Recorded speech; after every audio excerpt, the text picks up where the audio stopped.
And we're live. Hello and welcome to another episode. I'm Mati Allin, and here with me I've got Ray Trapani, the wolf of 2017 crypto. You are the star of a Netflix crypto documentary that just came out called Bitconned. Thanks for being here. Thanks for having me, brother. And true crime is the most popular podcast topic in the world right now. So hit the like and subscribe button here. If you're new, I'm an addiction and trauma therapist who retired from legitimately getting crypto right. And this is not financial or therapy advice, but it should be one hell of a conversation. So my first question is, it seems like you had a lot of ups and downs in life. What are some examples of how you took advantage of people financially in your life before you got involved with crypto? Did you say emotionally or Financially. financially? Oh, financially. So like when I was young, my first actual fraud was like a prescription fraud, basically. Like I was addicted to opiates super early, and then once I got too bad on opiates, like someone had stole a pad, and then we kind of had this kid like writing out prescriptions, and that was like my first fraud that I was charged with. And then from there, just like most of my story isn't actually fraud. It's more like drug dealing and stuff along those lines throughout my childhood.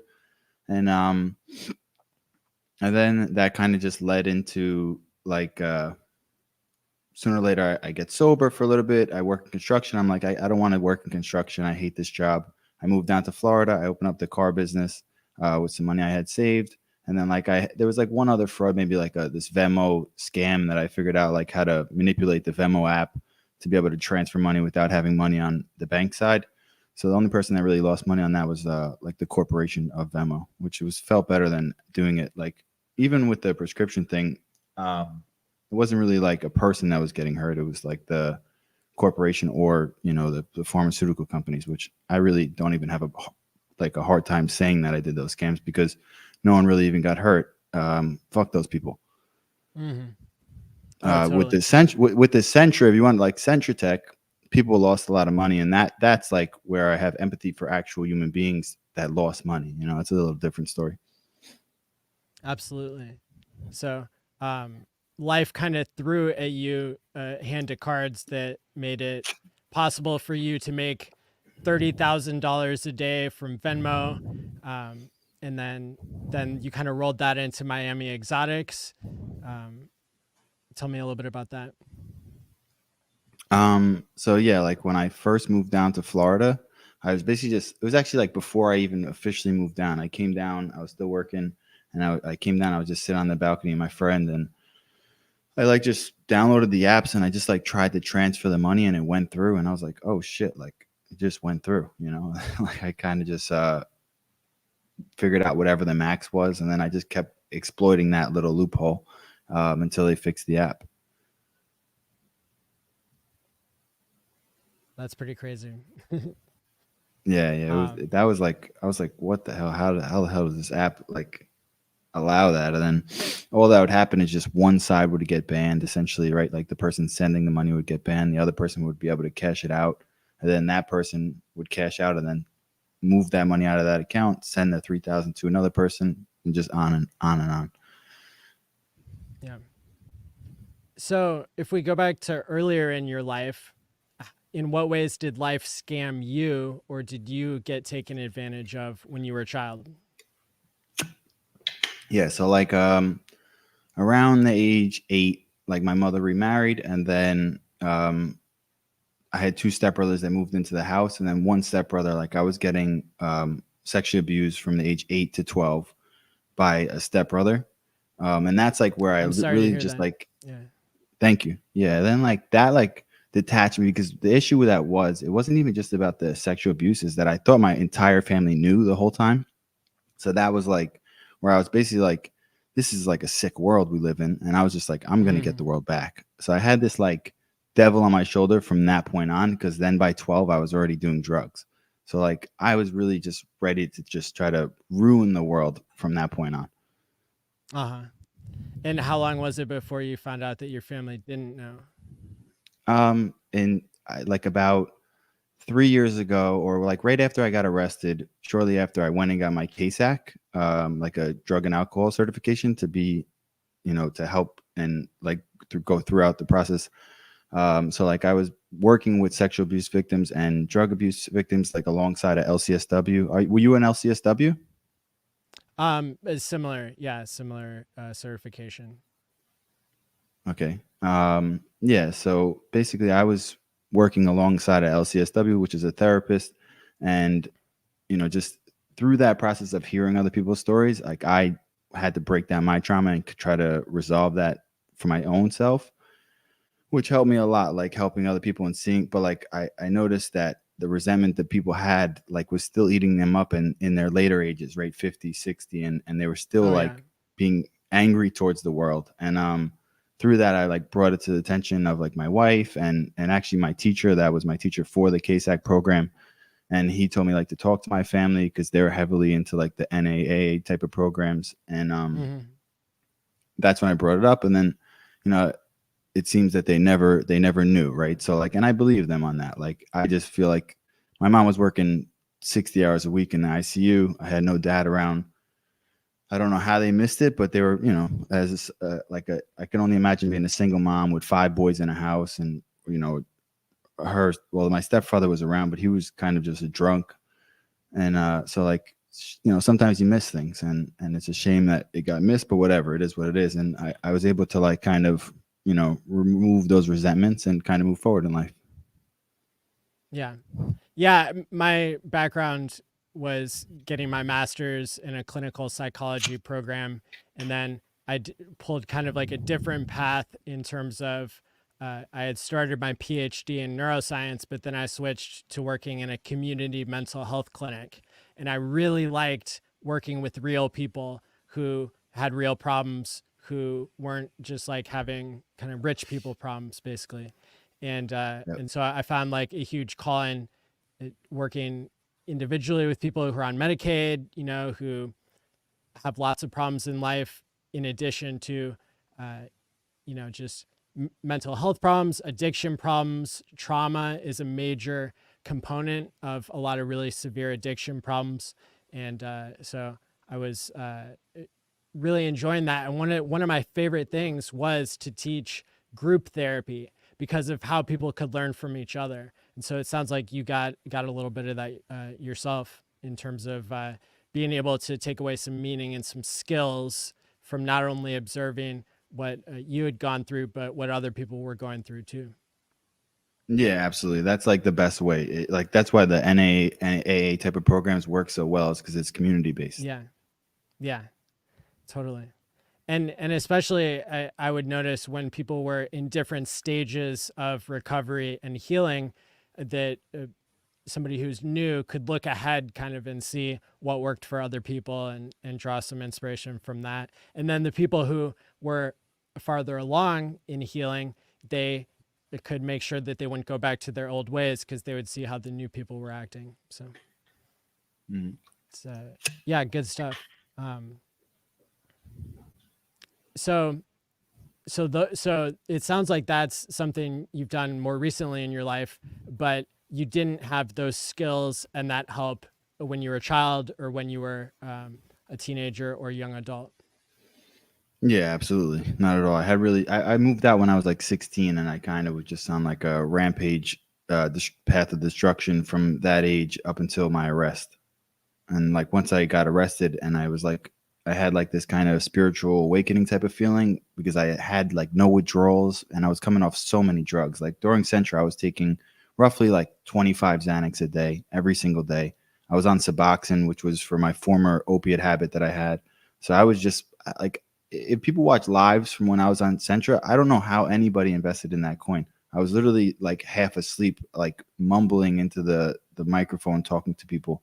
Um, so yeah, I mean, and it's not an excuse for it, but it's just I was just not there until I got sober. Like that's really just like when my whole personality changed, right? Like anybody on that's been an addict in the past or has had an opiate addiction, like, you know, people, I have friends that you go to the programs and you hear stories about them stealing from their, you know, their grandma or their mother, you know, like it's a Mm. common thing. So like you know, it's like what I did is it's not just trying to justify what I did, but as an addict, there was no means that I would have stopped to try to make any sort of money to fund my habits, right? Like I would have never stopped. Like it took me to get sober to like once you don't you break that habit, then you're kind of in a better place where you can try to focus on positive things in life.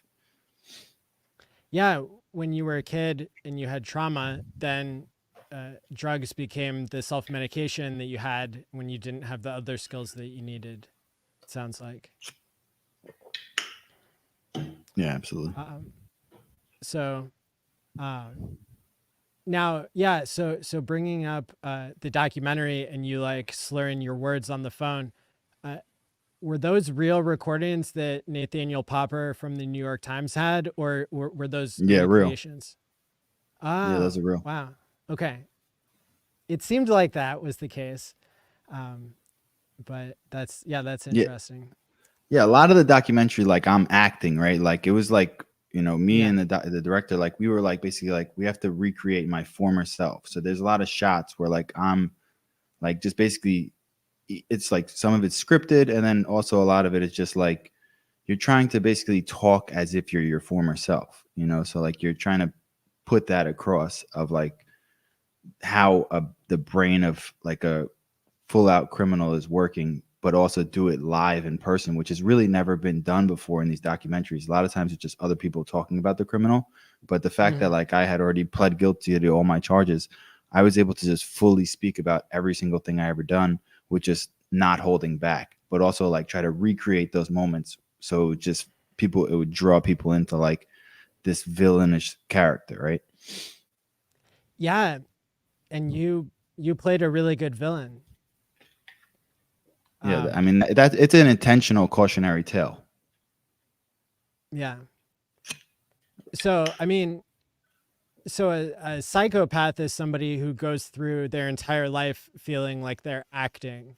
Is that something you felt, or was this a case of doing it for the screen? Oh, like what you see on Netflix is, I mean, I also filmed like 100 hours with shots with my kids or whatever it may be. And it's just, you know, like every single time, like even like the things people were like calling out, like me smirking at the end of sentences, that's like, if you speak for 8 hours straight and then you like say something that's like outlandish as like some fucked up thing I did on drugs, and you like hear yourself back, like sometimes you're like, fuck, you know, like of course you're gonna be able to cut that like the actual me being like, oh shit, that sounds crazy part and just like get the very beginning of like a smirk. You can do that all day if you're an editor with 100 hours of film. Like if anybody told that all their skeletons in their closet for 100 hours straight or 100 hours over, you know, whatever amount of days it was, you can make anybody look like the devil. Absolutely. Yeah.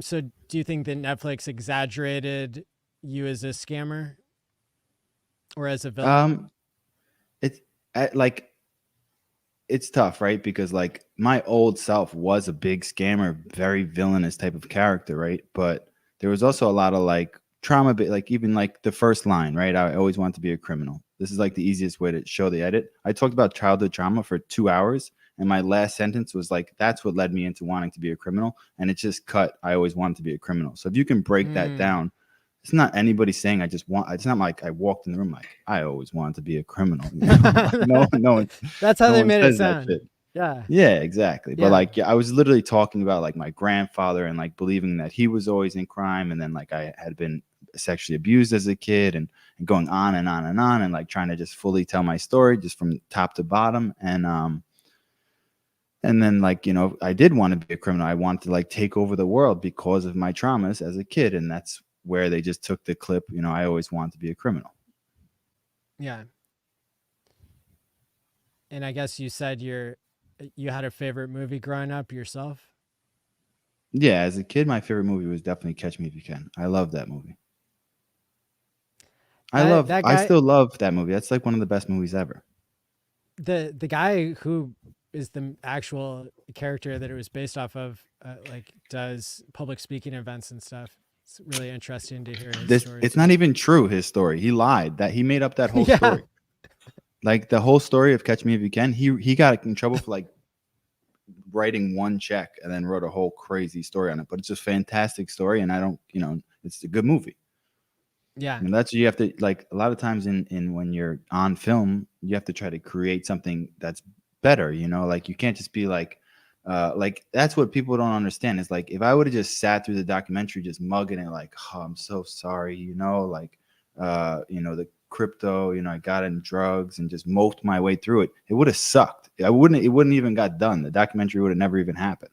You have to be willing to, like, if you're trying to create good content, you have to be able to make the content good yourself. Or just if you just got a bunch of muggy ass characters to make a movie, it sucks.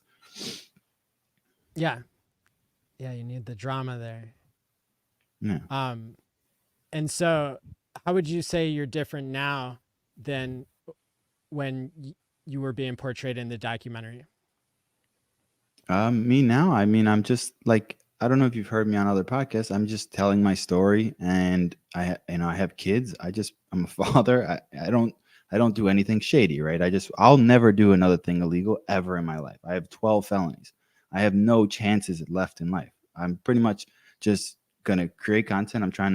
I'm finish my book and sell that to be like a TV show, and that's like my goal. And then like even with that, right? Like portion of that goes back to investors that lost money. And then they also have the whole thing. And then like even at the end of the documentary, they had like, oh, no investor has been paid back. They seized like 100,000 Ethereum. They sold it. The money's there to claim. It's not like I have no control over that. Like the money there's a ton of money sitting there that's ready to be claimed, and no one's claiming it. I don't know. There's a class action suit. The class action suit wants to be in charge of how it's dispersed. I have no part of this, right? Like I'm just like, I cooperated. I did my part. I to like tell the full truth.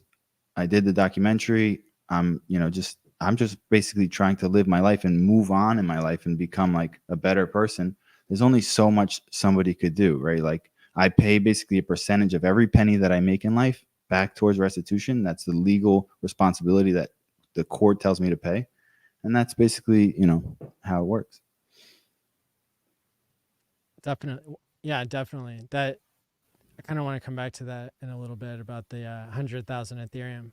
Um, so do you think that Netflix had an agenda about how they wanted to make crypto look? I couldn't tell you, I think a lot of people view crypto as pretty scammy, and I think they're partially right. Like, I think most coins are scams. Like a lot of coins don't really have full utility, and if it doesn't have full utility, like what is it really for? That's my whole thing. Like I don't really understand, even still till today. Like there was no point of having Centra. You could have just had the card being made without Centra. It was just primarily to raise money to try to build a card and app. So like you can get money funded to build something in a regular VC way. I don't think any of these coins, pretty much, besides like, there's some cool things like Ethereum, like you can build on it, or Bitcoin is just pretty much gold, right? Like those type of things. Like, yeah, I can get it. You want to get away from the government and you want to be able to transfer money across the world instantly. That's all great. But I just don't see that much value in coins outside of that. Well, yeah, there's lots of scams. And so, yeah, one question I had for you is how was your crypto scam different than a startup?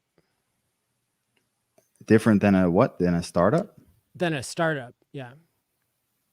How is it different than a startup? It's because we lied in the beginning, right? Like we Yes. told everybody that we had a co-founder that was, like the CEO was fake, not a real person, and then we said that we had Visa and MasterCard, but not trying to excuse what we did, but Monaco or whatever it was that now is Crypto.com, said they had Visa, MasterCard also. That was our competitor. They just never got in trouble because they're in another country. And then Yeah. they settled with the SEC, and then they came to America, and now they're crypto.com, and they're a $1 billion company. So we just Yeah. were in the United States. And then what happened when the SEC came around was that I had left the company a few months before, but the SEC subpoenaed us, and then my co-founder, who's in jail now, lied to the SEC about how much money we raised. Yeah, and that's wrong too. Yeah, Ripple lied about their or their business partnerships as well. Yeah, so lying about what the company did is the kind of what would differentiate some things in crypto that are a scam versus some things that are just kind of things that are legitimate, tech, etc., that kind of stuff. But And like, I know yeah, you and your following are very big on Hex, right? Like that's like your thing. Can you break down to yes. me what's the point of Hex? So the point of Hex is to be able to time lock your money. And the reason why I have like the DeLorean as a symbol of that is because I see it as a way to pay your future self. So when there are lots of ways to be able to spend your money in Hex, when you time lock it, you make basically an agreement with your future self. And then that can lead to people being around no matter what the price does. People are here to support it, to build a community, to come up with cool use cases and stuff like that. But simply having a store of value is kind of in Bitcoin. They can say it's a store of value all they want, but everybody who holds Bitcoin, they could sell it tomorrow. People in Hex, some portion of people are unlocked basically, and some people are locked, and it's you choose which one you want to be. For me, I have a staking ladder coming out every year on my birthday. And so it kind of removes the addiction of trading, which can be something that people get into, gambling and losing all their money, switching positions back and forth, or just the 70% of cryptos that are a scam. That's another way to get your money taken. If it's time locked, it might not disappear from you so quickly.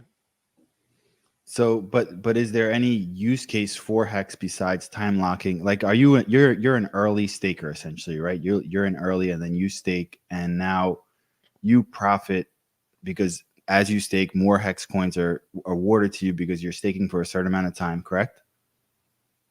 So I hold some liquid and some staked, and yeah, there's basically a certain percentage that you earn.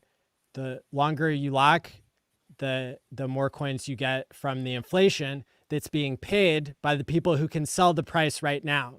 And so it's kind of like a virtual lending type of situation. And it's funny because Hex had a documentary where the main protagonist was an ex-economist from the Fed who now works at DePaul University as a professor. And he, since he did the documentary, changed his mind, like came on the Hex conference and stuff. He recognizes the value of it, even though he doesn't hold any of the token himself. It's the idea of virtual lending. So basically, if somebody wants to speculate on the price of Hex, they can hold it liquid, and then they're paying the inflation rate to the people who are time locked who can't sell the coin right now. And so it's basically how any other market works, where the impatient people pay the patient. Yeah, but I mean, like that's the tough part for me about crypto, right? Is that like I love the aspect of government not being involved 100%, but I just don't know if like my personal opinion is just like the need for just so many of them, right? Like, and then like that is why frauds like us took place. And like I get, like being able to have a community based coin, which is pretty much like what Hex is. Like you guys are a huge community, and like that's what makes it fun in a way. Like it's like that you guys can all like kind of promote together and talk every day and this type of stuff. But I like, how do you feel about the like Richard Hart being charged with it by the SEC? Like he was charged, and he's not in America. So like that's where like I just have like this divide of like what I think is, I don't know what the use case would be for Hex outside of just like you guys having like a community based coin. But he was also charged for security fraud. That's why it's like this is weird conversation where it's like, I didn't know you guys were pro Hex until like I saw like the tweets and there was a lot of Hex users. How do you feel about the SEC charge against him? I was a little bit nervous about it, although I didn't stop streaming. And what happened just recently, about 2 weeks ago, is Richard showed all of his cards, legally speaking, and put out his legal argument and like which lawyers he's using. He's using the same lawyer as Elon Musk used when the SEC unfairly, accused him of securities frauds. Pretty much everything in crypto is being called a security. Cardano, I mean, like Polkadot, all these things. Coinbase just had a major case yesterday. So for me, now that I can see his cards and what his legal arguments are, I'm much more confident that he has arguments that could be making the case win, which What would I be think his is, argument yeah, that it's not a security? Sorry, I didn't mean to cut you off, but what's his argument for not being a security? Like in my opinion, cryptos are all securities. Bitcoin is fully decentralized and it wasn't created by a person that was getting rich off making the coin. So I can't consider Bitcoin a security, but I would consider yeah. Hex a security just off that To, premise.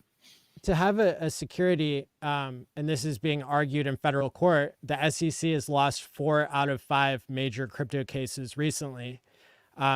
Basically, you have to have an investment contract, which means you have to promise people something. And Hex doesn't promise anything from Richard Hart or from a middleman because it's a decentralized smart contract. And same with everything else that he's built in crypto. It didn't have a promise attached to it. So Centra had promises attached to it, whereas Hex does not. I see that point, but that can go for like people making like some meme coin and then pumping it up and selling it themselves, right? Like you can say that same thing. They didn't promise anything. They're just basically everybody's shilling it, and then they're just the first one to get their bag. That's like why I have an issue Like, with any of these coins. yeah, like pump and dumping from like a scalping perspective is illegal. And I think there's, a lot of complicated laws that we all try to follow when it comes to like marketing and promoting and stuff like that. I mean, there's also the federal courts system is saying that free speech is really important and they don't want to make beanie babies and trading cards illegal. And so what we're seeing from the judges is they're following the law. And what the SEC is actually overreaching in a lot of cases. And that's what the court system has proven. So it's going to be really interesting to see how it all plays out. Yeah, that's where like they need a official ruling, right? Like it's either like if Hex is considered security, then basically they're all securities. Yeah, It's pretty much how it goes. Like I don't know that you said 4 out of 5 were proven not to be securities. I have no idea. I'm honestly not in crypto right now because of my probation. Like but if I ever did get in, it sure. would just be pretty much all Ethereum. I don't know, for some reason I just always love Vitalik, but Because he's an uh, alien.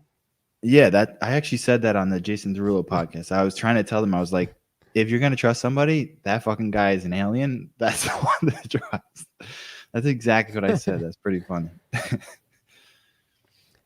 Yeah. I heard you on that podcast, but I also know a lot of people share that view that Vitalik's like an alien.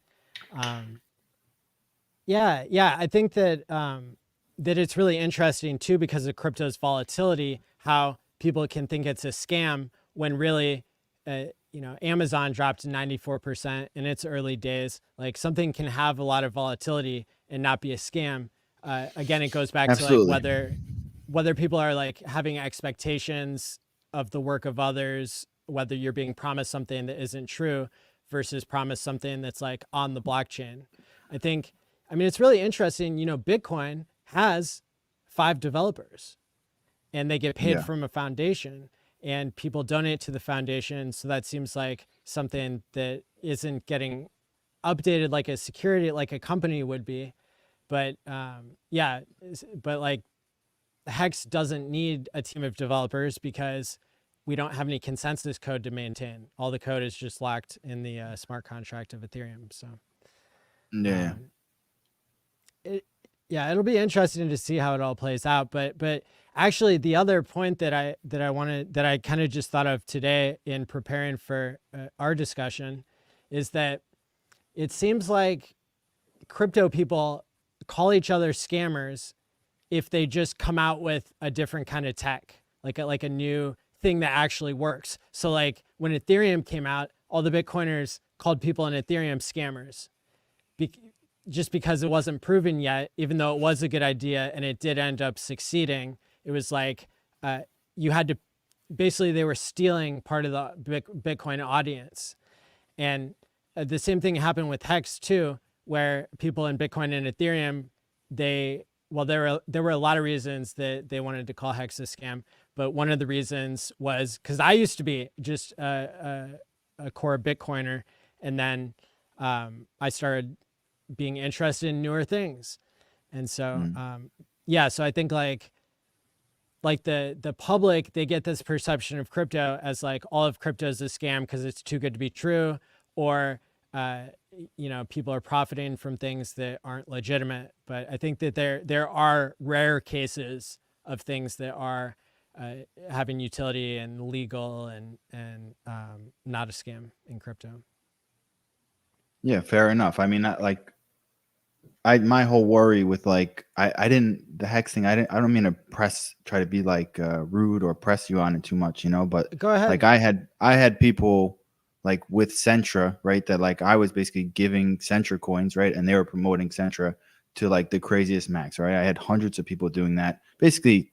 And then I even had guys that were taking, like when we were doing actual fraud in the beginning, we were sending just our debit cards that looked like Centra cards, sending them to a company, giving them to like quote unquote investors, right? That hadn't originally invested, but they were like so pro Centra. And they would have just done anything for Centra. They were doing unboxing videos, and they knew that card wasn't the official Centra card that we were promoting, Mm. but there was hundreds of people that made hundreds and millions, if not millions of dollars off Centra, basically like promoting a coin that they knew wasn't, the tech wasn't all there, right? Like, so that happens a lot in crypto, and that's pretty much why the space gets such a bad name, because it is a wild, wild west in that faction. So like the regulation Yeah. aspect of it, I think you need um, something that you can do without the government's involvement. But then the regulation part of it is like there's just too many people, too many bad actors to like even know who to trust. Totally. Yeah. And that's part of why it's so risky in the first place. In like, I can say for myself and for all the people that I've come across in Hex, we've never been paid by the founder. And there are even some funny stories of like some people in Hex who were YouTubers and they met him in real life. And like, because he didn't want to get into like all this securities trouble, he made them pay for his lunch instead of the other way around. And it's like really funny to hear them like tell the story of like here's this guy who was so early in Bitcoin and but it's because of the law. It's not that Richard didn't want to pay for their lunch. It's that Yeah, I understand. I understand. Yeah, they he's definitely like a character. I've seen like some bits on him, and he's a character for sure. Like yeah. I don't like to make like claims where I'm not like where I don't fully believe it, right? I just know like how I feel about the overall most crypto coins, and I just feel like we're like being like called the biggest scam because like the documentary, but it's like 90%, if not more, of crypto is that, right? And then like of course there's good actors, right? Like there's people that genuinely want to build good technology and do good things. So like um I just stated as like I don't know who the good actors are, right? So like that, and I just know what happened with Centra and how easily it was done in a sense. And that's Yeah. that's pretty much my stance, right? And that also speaks to the human psychology of people wanting to get rich and people being bag holders of something, wanting to spread a positive view of it, whether they know something is wrong or not. And so that's where the transparency of the blockchain really has to come into account, and people like being able to track down what's happening on chain. Really You quick, want to hear I'm a going. crazy Oh, sorry. I I was going want. to say a crazy story about that, about being able to track things on chain. Yeah, I want to hear it. I'm going to try to plug in my microphone a different way so I can keep my power charging. But I'm yeah, gonna go open my ahead. window then. Do your thing. Do Okay. your thing. I'm gonna open my window. I'll be one second.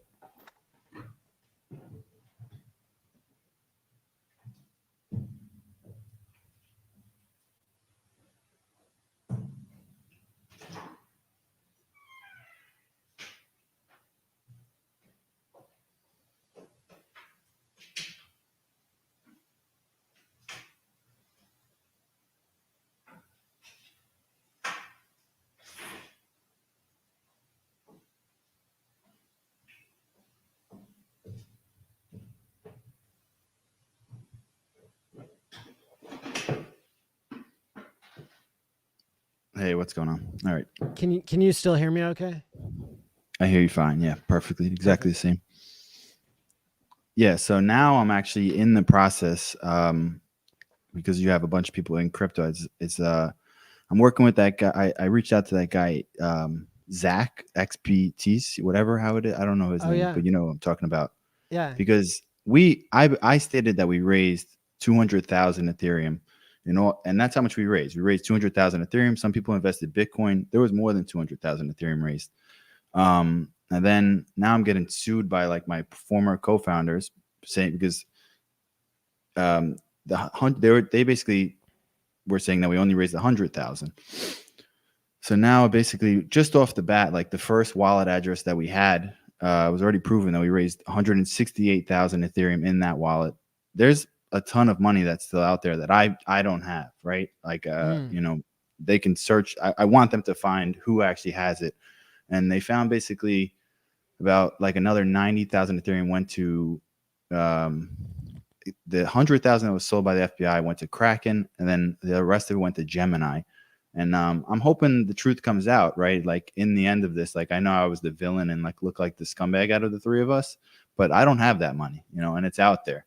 I know we spent some of it on building Centra. Out of the 200,000, I was the initial funder of the company with about 50,000 cash. We probably spent 30,000 Ethereum on building the tech, and by the end we actually had a debit card that worked, an app, all that type of shit. But that we were built on a house of cards. Fair enough, we got arrested for it. But I'm hoping that in the end here, people we can somehow recover that money, and then that money could also go back to investors. That'd be a great story arc for me in a way if I'm able to help recover that. Yeah, totally. That's really interesting, and all of it being on chain, what should allow, especially with an American exchange like I think you said Gemini. Um, Yeah, yeah, it all went through yeah, Gemini. interesting. Um, yeah, so let's see. So the name Centra in and of itself ended up becoming kind of a jackpot because of podcaster Cliff High's AI mistake. That's an Yeah. interesting part. Who came up with the name Centra? It was just like there was no like good story to it, right? Like it was just Centra.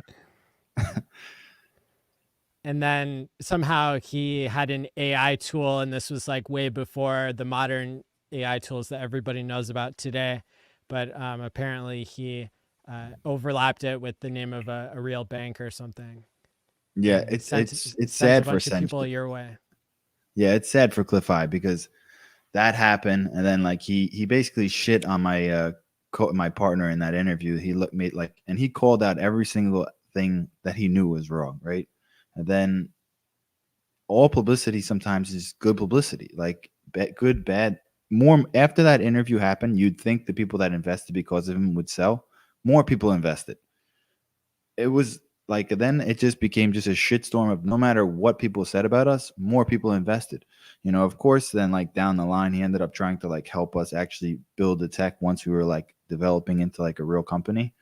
Um, but yeah, I feel bad for Cliff Hyde to get like that bad publicity because he was like a very smart guy that really didn't deserve that. I mean, he should have maybe done due diligence before his news article went out. So like it is what it is. But yeah, that was a crazy thing because if that never happens, I don't even think Centric gets nearly to the point it got to.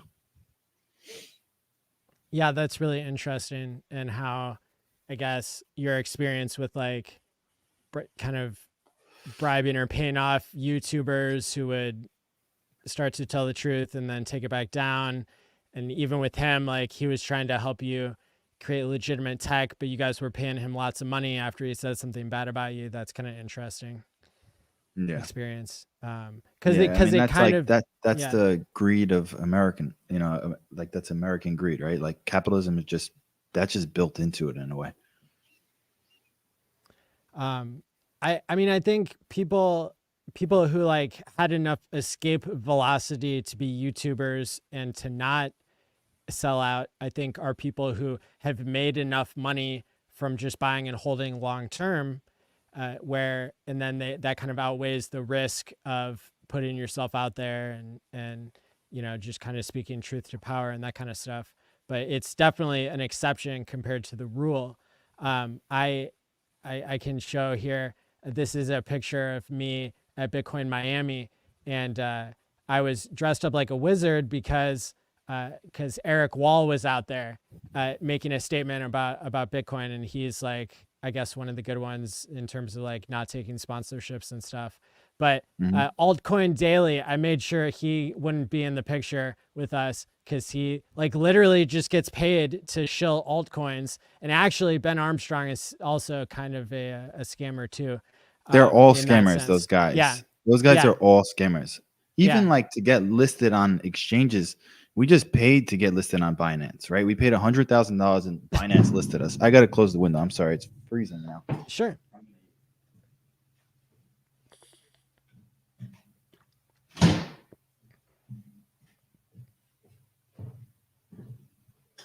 And I'm in New York and it's ice cold here, and I just was sweating because these lights are so damn bright. But yeah, I mean, like that's like all those guys, Allcoin or whatever the hell his name is, BitBoy. They're all basically the same type of names, and they're all just out there just shilling coins day in and day out and they just get paid in that coin, and then they just shill it. That's just like crypto market for you. Yeah, yeah, total pump and dumps. They're not loyal to any community. They're not loyal to any coin. They don't have a criterion for like what kind of tech, works for them. It's all just based on how much you're willing to pay them. And that's another reason I think why Hex has so much beef is that like we are more organic in that sense. And you can believe or not believe in Richard Hart, you can believe or not believe in like Hex, but it's actually it's the community that for me I think seems different than the rest of the altcoin space. I Um, respect your opinion. I mean, I'm not a pro hex guy, right? I'm just here telling my story. totally, yeah. And uh, another person actually that I look up to is this young lady, Tiffany Fong. Are you familiar with her story? Um, Yeah, I've been speaking to Tiffany. I'm supposed to be doing something with her next week. I was hoping you guys would make some content together because she's one of these citizen journalist people who doesn't seem to be a sellout and is really out there kind of making a difference in the world in terms of speaking the truth about crypto scams and all that good kind of stuff. So Yeah, she seems fantastic. Honestly, probably my favorite person I've spoken to in the space since the documentary has came out. totally, yeah. And of course, she reported on Sam Bankman-Fried's case extensively and had a bunch of inside information on that kind of stuff. Um, so having the name Centra, that was a pretty big jackpot, and then um, you figuring out a way to use Ether Delta to trick Coin Market Cap, that was another jackpot. Tell us about that. Yeah, I mean, you were around in 2017, right? Yes, barely. And you remember Ether Delta? Oh, I barely. used it. I used it to buy Hex before Hex was on Uniswap, basically. Okay. Well, Uniswap wasn't that popular in 2017. Ether Delta It was like wasn't the more invented popular. yet. Yeah, Ether Yeah, Delta yeah. was first. Yeah, Ether Delta was crazy. I mean, they just like how an order book works, and then like to be able to just like all we would do was that was like pretty much like I did that like half the day, like just basically made sure Centra's price stayed intact by just you were able to jump the order book for your listeners. So like So say Centra coin is $2 that morning. I wake up, I go on Ether Delta. I would put a sell order in for Centra. I would put a sell order. I would take 1,000,000 Centra coins or 100,000 Centra coins, put it at $3 or $2.50. And then I would be able to take my Ethereum. I would take Ethereum that I had, and then I would just buy that order. And on a typical book, you'd have to buy the 249, the 248, all the way down to the $2, and you'd have to buy all those orders before you'd be able to buy that order. On Ether Delta, it was just a decentralized exchange that wasn't properly coded, I guess, or maybe it was intentional. Who knows? You'd be able to just instantly buy that $2.50 order, your own order, and you'd only lose the gas on the transaction, right? Or the transaction fee plus the gas. So then by doing that, like on CoinMarketCap, it shows your coins up 25%, whatever, sometimes I'd even do, like in the beginning, sometimes it was up 50, 60, 70%, causing FOMO. And then basically a bunch of people would just jump on the bandwagon just based off CoinMarketCap, because a lot of people are just they want to be like these great day traders, but they have no idea what they're doing. If you see a coin up 100% in a day, pretty much probably should just stay away, honestly, in my opinion. Because there's FOMO's something, a bitch. Yeah, there's something shady going on there if it coins up that much in one day. So yeah, that was like something I learned like early on in Centra. And once I learned that, it was just it became like too easy in a way to like just continue to just keep that price healthy throughout the whole time. And then people like jump on that, and then they follow you, so then everybody is just already buying at that price, and they just think that they're never going to lose. Yeah. And so that was another aspect of where the crypto bull market and like the human psychology of greed was also another element of like the jackpot for you. Yeah, we were called out by it for like 100 times, but just no one ever cared that people were calling us out, because they were also making money off Centra raising in price. Everybody else was making a ton of money. That was like early investors, which that's what happens with like these community-based tokens, is that like the early investors are just, no matter what's being said about the coin, they're just getting their bag regardless. So they'll just never, they'll just be like, nah, these founders are great. Like, I'm getting rich. So they just don't even care about the bullshit, like all the shit that's being talked about it. They're like, that's just human psychology, 100%. What do you think about Ethereum having such high gas fees?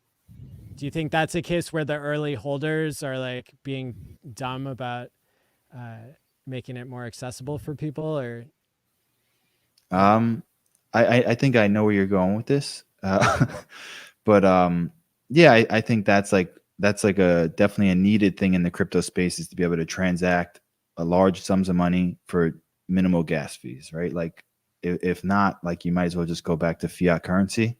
But if I want to send money, I want it to be as minimal as possible. I think that's where Ethereum is definitely cluttered. I'm not sure. Like I think that was kind of Ripple's use case, right? Because the transaction fees were very low as well, right? Mm-hmm.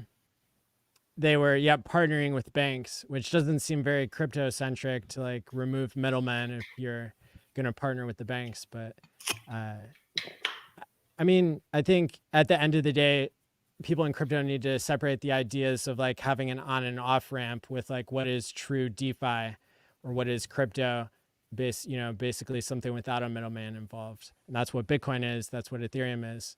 So. Yeah, absolutely. I think it's weird. Where you were going was that like by using Hex coin, now it's basically the same shit as Ethereum, but it's just cheap gas, right? No. Pulse. I'm saying with Pulse or whatever other. I know there's like 17 coins you guys created that basically copied Ethereum. No, I wasn't going to take it there.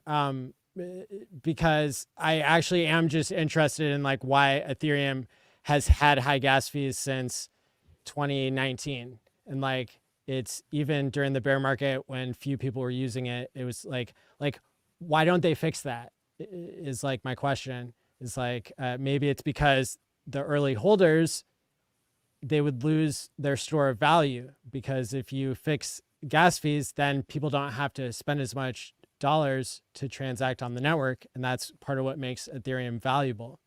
So it's like a Mhm. case where early holders, as you were saying, they won't listen to reason because they won't do what's best for everybody else because they're only doing what's best for them. I got you. I got you. All right. Yeah. No, I mean, that's pretty much how it's always going to be. I don't think those people will ever try to change their ways because unless people just started in big groups stopped using it, right? So like more and more people keep using Ethereum, so they're never going to change their ways.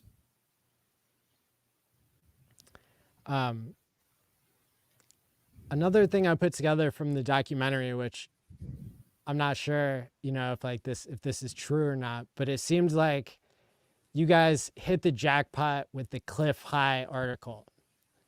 Mm-hmm. And so when the New York Times came around, your guard was down because you're like, oh, this is just how life works. Like reporters are going to hook us up with tons of like positive press, and that's going to keep the ball rolling. Nathaniel Popper did a fantastic job at baiting us in, right? Like he was a great reporter and he spoke to Robert and Robert was like, oh, it's the New York Times. It's like, oh, that's like, let's hear what they have to say. And then he put me on the phone with them and I was stoned first off. So my guard is always down, right? I didn't even have a guard. But I was just like talking to him, but he just like, yeah, he became my friend over the phone for the first, like, they don't show the first couple phone calls, like where like me and him were just, and then they sent down the photographer like right away, pretty much after the first couple phone calls. Cause he was basically saying he was going to write a good article.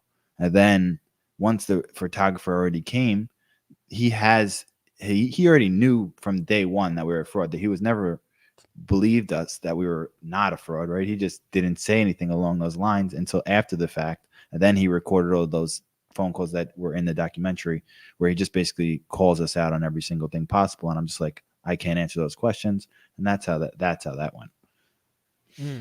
Interesting. I actually recently just spoke to him. I told him I just want to like wish him well and let him know like I have no hard feelings towards him because, I don't know. I just figured it'd be nice to reach out and let him know I felt that way. That's cool. Yeah. He, I think didn't he write one of the first big books about Bitcoin? I know it wasn't. Honestly, I don't even know. I know he did a lot of early on crypto journalistic, stuff. Another person that comes to mind is like Laura Shin. She's an early crypto reporter that might be interested in doing a podcast with you. So, all right. So the government got 100,000 Ethereum, but no one wants to claim them. I don't think no one wants to claim them. So I think there's a class action suit led by that guy that's in the documentary, like shooting the guns and stuff, like shooting like pictures of me or whatever it is. That guy, I forget his name, but he's the leader of it. So I think maybe because of the litigation of it, that's why people can't claim it yet. I know it was sold, and it was sold at the bottom, which is like it should. Like if they would have just waited or sold it right away, like when they seized it, it was like 1,000 something. They sold it at like 300 a share for Ethereum, which is sad. But they could, if they would have sold it today, there'd been too much to go around. But that's neither here nor there. But they have that. So I know originally when it was first sold, there was just basically a website that people could go on. It was posted on like even like our Reddit account and all this type of things just to like claim the money. But I think a lot of people in crypto, and especially in like these ICO investments, this is just my take. I could be wrong, but I think there's just a lot of people that have just like unclaimed short-term gains, and they're just not that interested in claiming like $50,000 that they lost in Centra because they have like $1 million from early on crypto days that they didn't really ever claim and never sent it to an exchange, and they're just sitting on their bags. Like I think that a lot of that will take place in the crypto, which is sad because those people deserve to be refunded the money if they lost money, but they have to basically just prove that they lost the money.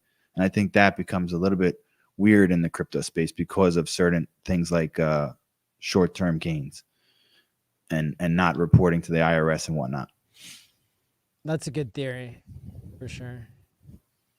And I guess you never saw like all the faces of the people who lost their money in that, which makes it a lot different than other types of crime, I guess.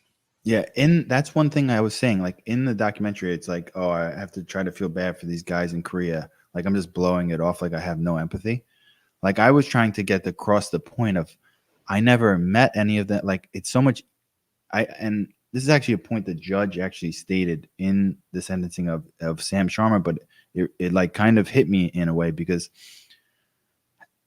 having just overall empathy for the entire world and never trying to do wrong, even after this all happened, having just the empathetic approach where like I shouldn't say these things, but sometimes I try to speak from like a realistic approach. Like the people in the chat rooms were like named Bit26 or whatever it was. Like my name in there was King Bit26, right?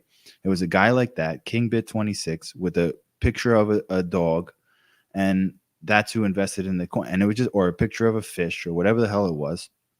This is before NFTs, so there wasn't NFT emojis. And that's all the investors. So I never even spoke on the phone with anybody.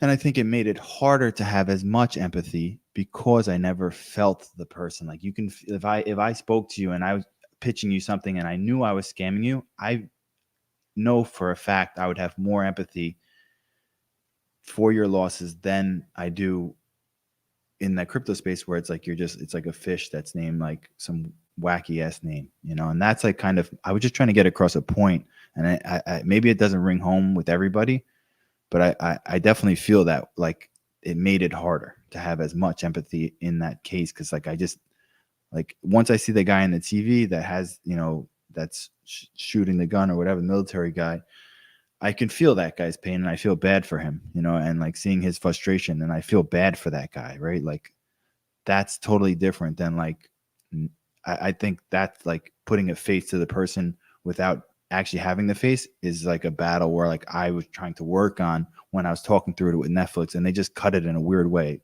as they did with like pretty much all my cuts in that whole documentary. Yeah. Yeah, to kind of bring out the point, I guess, of or kind of to sensationalize you and to put you into one category. Mm-hmm. What do you think about like how much time you got and the fact that your crime was non-violent but of a great financial magnitude? I mean, it's tough. I mean, this is America. There's murderers that cooperated and they're out. There's no way that, actually I saw Tiffany Fong talking with the mafia guy the other day, and like there's people that did murders that are out after 20 years, and there's no way that I think the same amount should be for a financial crime like Sam Bankman-Fried. I don't think he should get life in jail. I agree with her wholeheartedly on that. With my case, up front, I think it was fairly judged, right? Like I think Robert Farkas should have got no time also. I think he didn't deserve to go to jail. I think he was just like just pretty much how his lawyer explained him in the documentary, a deer in headlights. He wasn't really able to put two and two together that we were even doing fraud. Like it was definitely me and Sam Sharma at the front lines of doing the fraud. Farkas kind of just like was like, oh, okay, all right, like that's just who he is, right? He was just kind of tagging along. And then, but me and Sam Sharma have been doing bad shit since we were little kids. And I was doing it under substances. Sam Sharma never was on drugs. He was scamming, all sorts of shit throughout our childhood. And so like leading up into it, he made all his money from Centra off the investor funds. I made it primarily off selling Centra coins. And I made much less than Sam Sharma off the whole case, off Centra. And then after Centra, we all got arrested. He had the access to that 100,000 Ethereum, and he tried to not give it to the FBI while he was in jail for like 3 months. And he was basically hiding, saying he doesn't have it. They actually had like, due to the SEC investigation, there was supposed to be 2 pieces of the wallet at the private key into storage boxes. They found those storage boxes. They tried to unlock the thing. It was the wrong wallet. They won't let him out of jail. They finally get him to break, and he has it in his house under his, like, where he puts his silverware in his cabinets. And they get the 100,000 Ethereum. And then after the fact, he's on house arrest. He tried to create a new cryptocurrency. I automatically got sober. I went to rehab. I started working with the FBI. I worked with the SEC and the FBI, like, gave them full truth of every single crime I ever did in my life. I told them I was trying to change my life around. I went and got my case hack, built a family, and he put out press releases trying to fight back against the FBI and basically say that it was like a takedown because what they didn't want the technology built. Like, so like, you can't fight the FBI. You always lose, like, I gave in. And people want to call me a rat. Go ahead. I don't care that you call me a rat. Like, I would have done this 100 times over. The kid stole from me. I lied on the stand for him like 6 months before that for a perjury case, which I shouldn't, like, I wasn't even there. I just basically was like, he had his 4th DWI or some shit, and he just didn't want to go to jail. I was like, all right, fuck it. I'll come and lie on the stand for you. I was trying to be a good friend or whatever you do in this crime world, but there's just no honor among thieves, right? Then he cut me out of Centra like shortly after that. And he made all his money off Centra. The only reason I made money off Centra was because I had like an insurance policy of Centra coins in my own wallets. That was the only reason I made money off Centra. So I never made money off like actual investor funds besides that one story I told in it, which was the true story. I was on drugs and a guy gave me his private keys and I stole it. That was a fucked up story, right? Like, that was a drug addict move, but I just was fulfilling, that's where, like, that guy I felt the worst for, like, out of all the things I did with Centra, that one hurt, like, I still feel like just bad, whoever that guy was. And then I blocked him out of the chat rooms. It was fucked up, but I did it. And, I it's only, I don't know how to even make like, like, I'm paying back my debts. And then basically, with the money I made was all off selling Centra coins because, like, and me and Sam were fighting at that point because I was trying to get him to pay back the money that he owed from Miami Exotics. And then I basically just was like, fuck you. Like, I have all these Centra coins. I'm just going to sell these Centra coins. So I just sold them all on Ether Delta and cashed them out. And then, like, I basically, he got locked up like a month before me or 2 months before me. And then he like called me from jail, which is like, anybody that does crimes together knows you don't call the guy from jail that you're co-defendant with or like co-founder with. Like, he was trying to get me like involved and arrested as well, right? So fuck that guy. I could care less that he's in jail for 8 years. I hope he gets better and he doesn't come out and do the same shit. But I'm proud of cooperating against him, right? Like, and the FBI cared about my substance abuse issues and they got me sober and saved my entire life. This whole case happening saved my life. I would have been dead if the FBI didn't arrest me within the next 6 months. So like, when people say I'm proud of what I did, no, I'm just fucking healthy and happy now. I don't know what you want from me.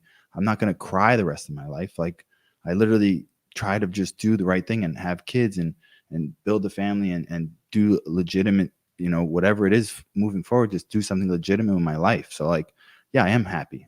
I'm sorry that like people, get a second chance sometimes. It's I guess really important that you told the truth after you had been telling lies, that's what constituted the fraud. But once you started telling the truth, that separated you from the co-founder who continued to lie. Yeah, a federal judge is not dumb, right? She truly believed I was never going to commit another crime in my life, and that's why she gave me no time. She didn't believe that with that's like, there's a, like, in the interest of justice or whatever, there's a saying that they use, basically like what is necessary to like protect the public, and they truly believed that I was never going to commit another crime. That's why they gave me no time. That's why they gave him 8 years. That's why they gave Robert 1 year, just because he kind of neglected what was right in front of him. I think the sentence is completely fair. And Sam Bankman-Fried has been showing more of a pattern of repeating based on how he was acting on house arrest, just like you're saying your co-founder was. Mm-hmm. I agree, but I just Yeah. don't think like I think if someone can get out for murder, um, uh, as much as people might have hurt themselves for financial crimes, like due to being like hurt by a financial crime, I I don't see those as one to one, right? But I don't know. I didn't really even follow the Sam Bankman-Fried. Once this all happened, I was so detached from the crypto space for a long time there. It wasn't until the documentary came out where I'm talking about cryptocurrency. I'm like re-educating myself on a lot of things. Um, so yeah, I mean, it is what it is. I don't even know what he got. What he ended up getting. Has he been They sentenced? haven't They haven't, right? they haven't chosen how many years to give him yet. And it's also interesting because he was fraudulently taking money and putting it into other ventures, and that wasn't allowed. Like, people thought that they were depositing their coins and that they could withdraw them again, but in fact he was like doing all these crazy venture capital bets. But like, some of the things he bet on might end up paying off big time, um, which is really interesting. To where like, you know, it's unclear. Like, I don't know if the government's going to do the same thing where they sell all the coins like at a loss or something. But at least with like the AI tech company that he invested like $1 billion with, that might end up returning like $4 billion. So it'll be interesting to see like how that plays out with the public perception and people losing money or not and that kind of stuff. Yeah, I mean But they're gonna murder that guy anyways. Like as far as his sentence, like it's just too big of a case that they're not gonna like.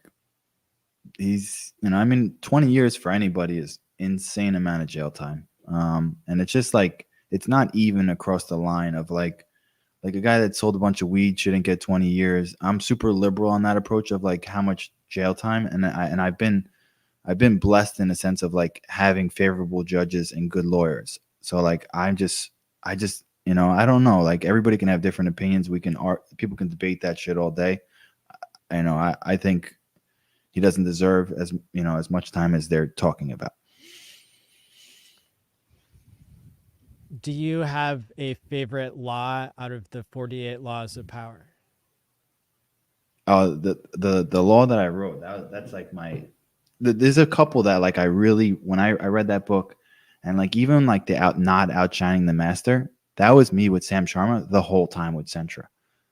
Like Mm. I was always so smart to make like I don't like this is where I get in trouble, right? Because I'll say something like that, like where I was smart to like not outshine him and always prop him up, but it was fraud, so it's like a bad thing. But I speak about it like I'm happy or something, and this is where I get in trouble because like I like telling the story in like this exciting way.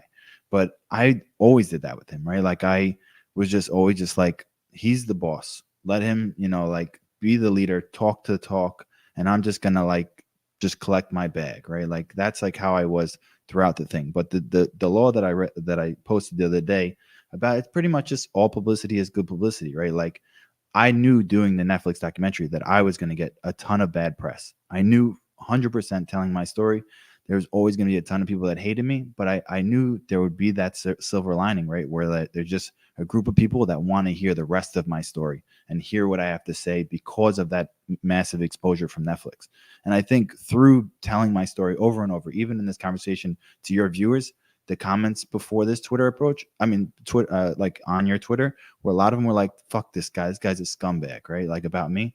I hope they hear Mm. this and they can somewhat feel a little bit different. And I think over time, people will see that I'm trying to do good things in life. I just did like a sober podcast the other day. I saw that. I'm, That was great. yeah. And I talked about like, just like there's a lot of different things and I hope that like I can help some people in life, and I also hope through telling my story that I'm able to give my family a better life, and that's like my real goal, right? Like I'm not doing this for just charity, right? Like I want to make my family's life as good as possible by telling my story. I'm not lying about that, right? But I also think there's good you can do even if it's not just for charity, right? Or even I plan on doing like I would do 100% like public speaking for charitable things in the sober community. But that's where it's like I'm trying to find this balance of like telling my story, trying to make money, and then also doing things that are charitable, like with the sober community and things like that. Was it hard to hang out with Jason Derulo again without relapsing? What'd you say about relapse? With Jason Derulo, you went on his podcast recently and told your story. And you had originally met him as like being friends from gambling during your addiction days. So Mhm. was it triggering at all to be around somebody that you had gambled with so much in the past? No, not at all. I reached back out to him. I've been speaking to him ever since my arrest. Just like kind of staying in touch. He's a great connection. He's a huge artist, and I reached out to him. I sent him the trailer, and I filmed that before the documentary even came out. And I just, no, I wasn't triggering at all. Like I can tell my story over and over and over. If I'm not on drugs, like I can make pretty good decisions, sound decisions, as far as like not fucking it up, right? Like I've been in rooms where I know there's someone that has drugs. It doesn't trigger me at all. Mm, okay. Well, that's good. Yeah, it's good that you're not having that barrier where being triggered would cause a relapse. Yeah, I'm not weak, What? like I've been around a lot of addicts that I've helped when I was getting my KSAC, and there's some of them that you can tell that like don't have the brain to like really, they have to be like stuck in a house, and it's sad to see that they can't build up the strength to be like able to just perform in society without having those triggers. And I can be around a million triggers, and I just like, I don't know, I don't give a shit. Like it's just like I have like a very carefree like, my life is pretty good. I'm just gonna not do those drugs. Mhm. Good. A couple of days ago on X, you said, for all the young kids who think what I did was cool, it's not. Stay off drugs. Everyone I know or was actually friends with is dead. Yeah, that's a true statement, right? Like pretty much 95% of people that I grew up with that I was friends with are either dead or still on drugs. Um, the opiate epidemic hit my generation in the worst way, and pretty much now, if they survive the first 5 years, the fentanyl that's around is just killing everybody. Um, so it's just like I go to another wake year after year for somebody else that I grew up with or was friends with in my past, and the drugs is, it's just relentless, right? It's a relentless path of just death and destruction. So I just, I hope everybody that is suffering can get better. Yeah. I think the top two skills that I've always taught people in early recovery, you're not in early recovery anymore, but people who are just getting sober or clean for the first time or for multiple times, the top two skills are staying busy with healthy activities and avoiding triggers. And then all the other skills that people can build, like sober social support and mutual help groups and whatever it is that they need to replace. Exercise, you've mentioned in your podcast, is a big thing for you. All those things can be added on once people have the basics down of like avoiding triggers and staying busy. Absolutely. Yeah. I mean, exercise is a phenomenal help too, especially for the endorphin release. Absolutely. Um, Now, here's another good one. So, in your interviews, you mentioned that, or I'm not sure if this was in the Netflix or so it might have been spun the wrong way, but you can tell me. You said that people our age can't afford homes, but our parents bought them for 20K and now they're millionaires. Do you Yeah. think So that this is, yeah, go ahead, finish. do you think that the economy and the financial system in 2024 is so rigged that people our age have to scam to get ahead? Have to scam to get ahead is what you finished. Yeah.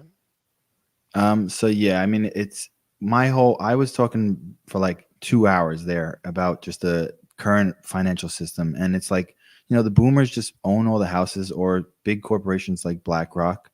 And it's literally impossible. Like I graduated high school. There was the first financial collapse. It's been nothing but a shitstorm for people my age or younger to be able to get ahead in life, right? So like, it's the American dream has just changed in that way, right? Like I know people that worked as a regular job, were able to take care of their kids, buy a house, and now they're multimillionaires because they own multiple houses. So it just just a big difference. I can work any regular job, have you know, it can be both parents working, busting their ass, and it's literally impossible to even be sustainable. It's so like there has to be like a better way, right? Like, and that's where, you know, things go left because you keep going through society and it gets harder and harder and harder, and inflation and more inflation, and then the old people are just controlling the narratives, and just the people at the bottom are just getting shit on. So yeah, like of course there's going to be the people that became big doctors or made their way out through investments or just were smarter than everyone else. Like maybe if I could have had some sort of guidance as a kid and went on to college, I would have had maybe gotten a great job and not had to do scams. So like it's not like a full clear cut picture, right? Where like everybody just needs to scam, but there's definitely people that grew up poor and have no fucking guidance. It's hard for them to get out of that you know, crabs in the barrel of just like being stuck Yeah. in there and then just pulling down the rest of us. So like the scamming thing just kind of is becoming the new American dream, and that's why there's so much of it prominent in crypto and like a wild west type of space. Yeah. Yeah. So people need to get a much better deal from the system if the system's going to remain intact and fair. If you know where people can work hard and create things of value, and hopefully crypto being transparent can help some of you know if crypto wasn't so full of scams and people had learned or there was a better way for people to know exactly what's good and what's bad, what's transparent and what's murky, then maybe crypto as a whole would be better than the rigged stock market Mhm. per se. But I think that the other factor that kind of gives crypto a bad name is volatility too. Like the price of Bitcoin goes up and down, the price of Ethereum goes up and down so much that even if you're in something that's not a scam, you might end up selling too early or selling when the price goes down instead of when the price goes up, that sort of thing. Yeah, it's not for the weak. Yeah. Yeah, for sure. Um, and then when you were on house arrest, you went to college. Is that right? Yeah, I did. But I only went for like 2 semesters while I was on house arrest. I was only on house arrest for about a year, and I just went and took some electives to basically get out of my house. Like I was just Mm. trying to get out and get back into like society, and it was good. Like you know, but I was having like still from the getting off the Xanax. I went into those classes, and that was my first time being like around a crowd. I used to have to walk out and go into like just like walk out of the class and just go for a walk because I was having crazy panic attacks for the first time because I was on house arrest for a little bit there before I started the college. Um, Mm-hmm. it was just like some random community college. It was like just to learn a little bit, you know, get back into society and just try to, you know, figure out my life. I was just trying to use my brain. I was playing Fortnite every day while I was on house arrest. I was getting losing my mind. Yeah. And what makes you want to be a podcaster now or an Um, author? so I think like from my stories, top to bottom are just people will want to hear them. Every time I tell my story, it people want to hear it, like, and they want more and more of it. Like I can go into like so many details of just like shit that I've been through as a kid with just like crazy drug dealing stories and just like you know, there's a reason that Wolf of Wall Street did so well, like the crazy sex stories, drug stories, all these type of things. People eat it up, and you know, I just think as far as selling the story, I think that's kind of it's going to be easy to sell the story, right? Like that's why there was a documentary on it. And then as far as podcasting, I just want to, you know, it's dream for I think a lot of people like you know around our age or younger. Like it's just a dream, right? I'm hoping I'm able Yeah. to do this for a living. It'd be fantastic. I like when I was a child, you know, it was to be an athlete or a performer was like the top.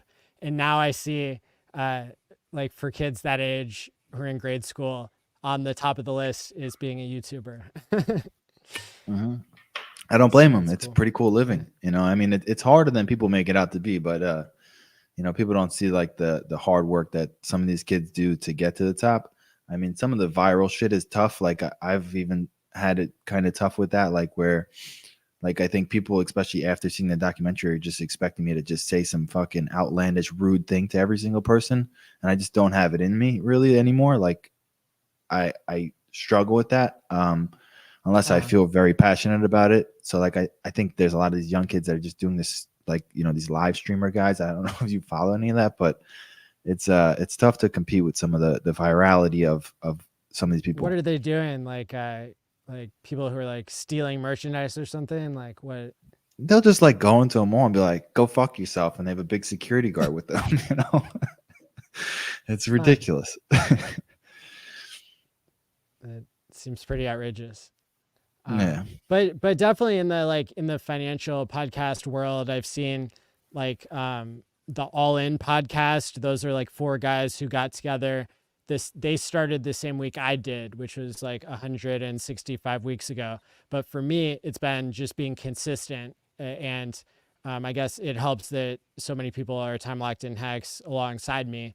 But those two things worked for me, and I think that yeah, I think that anybody can be good at educating an audience as long as they are doing the work themselves, and like you have the right why attached to it.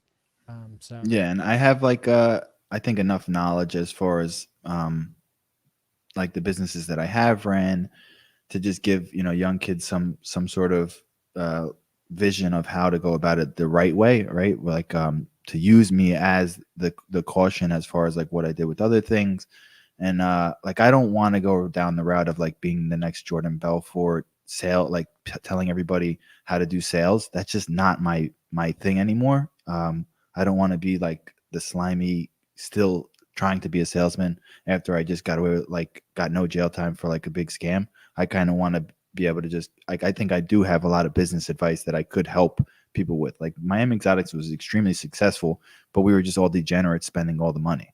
mm, Centra, I did fantastic marketing on Centra, even though it was a scam. I still put a lot of effort and learned how to use Google AdWords and learned how to use, the chat rooms and just really grind into all those different avenues and find celebrity endorsements and all these different type of things. So I think those type of things are not a lot of people have even the experience to have like a company that's worth hundreds of millions of dollars and be able to just run that and see the day-to-day course of having 20 developers build technology. And so there's stuff that I learned through these bad experiences that are beneficial that I can use as a benefit to society.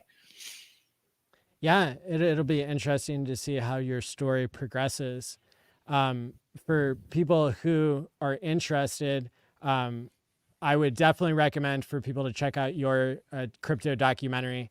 It's as soon as I saw it, I wanted to learn more about you, the main character, and so I found you on Twitter. And if other big podcasts, I know you're going to be on Tiffany Fong's show and any other big podcasters. I think they should help because you're really taking a more balanced approach to like explain kind of and what we've talked about here is like what parts of crypto are obviously a scam is things where people are lying and where there's volatility. And then there's parts of crypto that are more of a question mark of like, is this going to be popular in the future? Is it good tech? But it's not like fraudulent. And so I think that kind of helps with like the freedom movement of like crypto kind of separating. I mean, and there's some Bitcoiners like Eric Voorhees who says this really well. Like, you people learned a long time ago to separate church and state. And it's not because church or state is bad, it's that you don't want them overlapping each other. So now with Bitcoin in the past 15 years, like experimenting with separating money and state, like it seems like both of those, we can still have the US dollar and we can still have Bitcoin like trading on the stock market, and we can still have like these experiments going on in crypto. So it'll be interesting to see how that plays out. And then anybody who has seen your documentary and wants to see another wild story, there's The Highest of Stakes is the Hex documentary with Richard Hart. And if you haven't seen it, it is not a puff piece. Like, you're really sitting there questioning, like, is this dude a scammer? Did he scam everybody? And it's like, it's a pretty wild ride. It's on Apple TV now. And so, yeah, like, you know, check that out if you're interested in crypto and like true crime, or like maybe he's not a scammer, who knows? So that, I'm unbiased, right? Like, I don't know enough to have like a strong opinion. I'm just stating how I feel. And I respect, I appreciate you having me on and having positive discourse, you know, without being argumentative. And I don't know enough to have a stance on Richard or what you guys do over there. So, you know, totally. Yeah. I'm not asking you to, I just, you're the star of the Netflix documentary. And I'm very grateful for you coming on the show and talking to me. I think, you know, everybody who's watching this, go ahead and share it out, hit the like button. And where can people follow you or get a hold of you if they want to learn more? My Instagram is at Ray Trapani, RayTrapani. And then my Twitter is at Ray Trap, TRAP_. I'm trying to get the Trapani actually back. And then TikTok is, I don't know.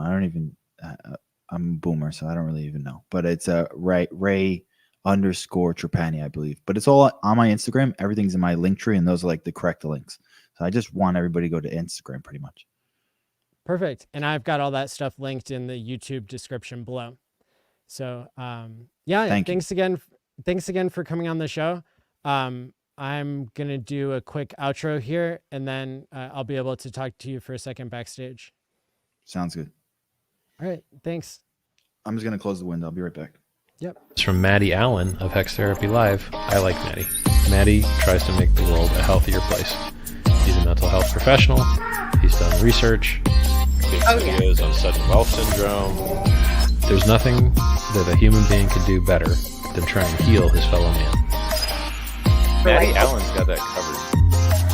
He does emotional, feel-good, mind management, emotion stuff, like, as his gig, because he's a therapist. That's what he does for a living. Like, he helps heal people.